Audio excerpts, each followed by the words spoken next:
Hey guys, Allan Roy here, your friendly neighborhood acupuncturist. Super interesting topic today. I want to chat about how we view infectious diseases in Chinese medicine, because with this 3,000-year-old medicine, we're able to very effectively treat a wide range of infections, from like bladder infections, kidney infections, yeast infections, urinary tract infections, respiratory infections, cold, flu, tooth, ear, you name it.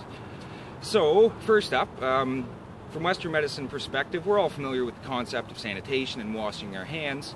It's important to note that this is a fairly recent idea. It wasn't until mid-19th century, the mid-1800s, when a physician named Samuel Semmelweis got this idea that maybe there's these little insects on our hands that are transmitting disease, and if we wash our hands before we deliver babies, maybe the infant mortality rate won't be 1 in 5. And of course this was so readily accepted that he died in an insane asylum put there by his colleagues. So this is a fairly, germ theory, microbiology, this is a fairly recent concept, so it is important to appreciate that. So from a Chinese medicine perspective, because we don't have microscopes, we don't recognize bacteria, viruses, and fungus, the way we categorize disease is what they do to the body. And you'll notice that your body goes through a few changes throughout the year. Like in the summertime, your veins rise to the surface of the skin. This is to help dissipate heat, keep you cool.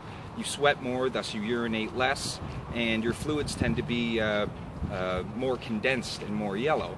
Whereas in the wintertime, your veins retreat to conserve heat, you sweat less and you urinate more, and the liquids tend to be clear.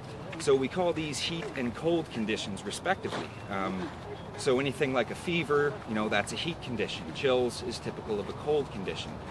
Dampness and dryness and other climatic factors, those are pretty self-explanatory. Either cells are dehydrated or cells and tissues are saturated and waterlogged. But there's a fifth element in all of this, wind. And it's really interesting that the Chinese character for wind is made up of two other characters. One means little and the other one means insect.